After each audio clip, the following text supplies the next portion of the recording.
नाजरीन, कयामत का दिन एक जबरदस्त जलजले के साथ शुरू होगा। यह कोई मामूली भूचाल नहीं होगा, बल्कि ऐसा भूकंप होगा जिससे पूरी कायनात की तरतीब बदल जाएगी। जमीन अपने अंदर छुपाए हुए सारे राज खोल देगी और वह तमाम इंसान जो सदियों से दफन थे बाहर निकाल दिए जाएंगे। अल्लाह ताला ने कुरान में फरमाया है, जब जमीन को जोरदार झटके दिए जाएंगे और वह अपने अंदर की सारी चीजें बाहर निकाल देगी और इंसान हैरान होकर पूछेगा, यह क्या हो रहा है? ये वह दिन होगा जब हर किसी के अमाल का हिसाब लिया जाएगा।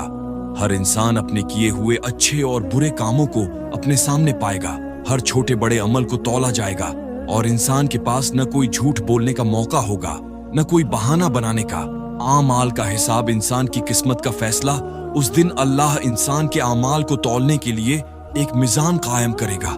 इस मिजान में हर शख्स के नेक और बुरे अमाल तौले जाएंगे। कुरान में अल्लाह फरमाता है, जिसका पलड़ा नेकियों से भारी होगा वह कामयाब होगा और जिसका पलड़ा हल्का होगा वह घाटे में रहेगा और जहन्नम में फेंक दिया जाएगा। यह वह वक्त होगा जब इंसान को एहसास होगा कि इस दुनिया में उसने जो कुछ भी किया वह कहीं नहीं गया, बल्कि सब कुछ दर्ज किया गया था। जिसने जरा सा भी नेकी का काम किया होगा वह उसे अपनी आंखों के सामने देख लेगा। जिसने जरा सा भी बुराई का काम किया होगा वह भी उसके सामने आ जाएगी। जन्नत की तरफ बढ़ने का आखिरी पड़ाव पुल सिरात। जन्नत में दाखिल होने से पहले इंसानों को एक बहुत अहम और खौफनाक मरहले से गुजरना होगा, जिसे पुल सिरात कहा जाता है। यह पुल जहन्नम के ऊपर बनाया गया होगा और इसके नीचे जहन्नम की दहकती हुई आग होगी। हदीस में आता है कि पुल सिरात बाल से भी ज्यादा बारीक होगा, तलवार की धार से भी ज्यादा तेज होगा। हर इंसान को इस पुल से गुजरना होगा, चाहे वह कितना भी नेक या कितना भी गुनाहगार क्यों ना हो। लेकिन इसका सफर सबके लिए अलग अलग होगा।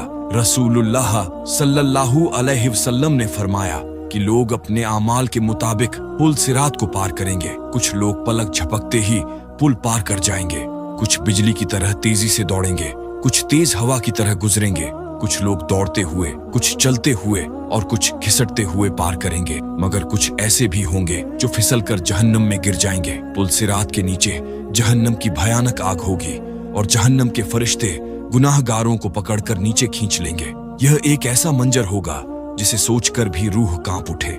तुम में से हर एक उस पुल से गुजरेगा। यह तुम्हारे रब का अटल फैसला है। इस आयत की तफसीर में उलमा कहते हैं कि पुल सिरात से गुजरने से कोई नहीं बच सकता। फर्क सिर्फ इतना होगा कि नेक लोग आसानी से गुजर जाएंगे, जबकि गुनाहगारों के लिए यह सफर बहुत मुश्किल होगा। अगर इंसान इस पुल को आसानी से पार करना चाहता है तो उसे अल्लाह पर सच्चा ईमान लाना होगा, नेक आमाल करने होंगे और गुनाहों से सच्ची तौबा करनी होगी। रसूलुल्लाह सल्लल्लाहु अलैहि वसल्लम ने फरमाया, जो शख्स सच्चे दिल से अल्लाह से जन्नत की दुआ करता है, जन्नत उसके लिए सिफारिश करती है। जो जहन्नम से पनाह मांगता है, जहन्नम उसके लिए दुआ करती है। अल्लाह की रहमत और नेक आमाल ही इंसान को बचा सकते हैं। आखिर तक के इस सफर में इंसान की सबसे बड़ी मददगार चीज होगी अल्लाह की रहमत और उसके नेक आमाल। जिसने नमाज की पाबंदी की होगी वह रोशनी के साथ पुल पार करेगा। जिसने रोजे रखे होंगे वह आसानी से गुजर जाएगा। जिसने झकात और सदका दिया होगा उसके लिए रास्ता आसान होगा। जिसने लोगों के साथ भलाई की होगी उसकी मदद होगी। जिसने गुनाहों से बचने की कोशिश की होगी अल्लाह उसे बचा लेगा। पुल सिरात का सफर हकीकत है, हर इंसान को उससे गुजरना ही होगा।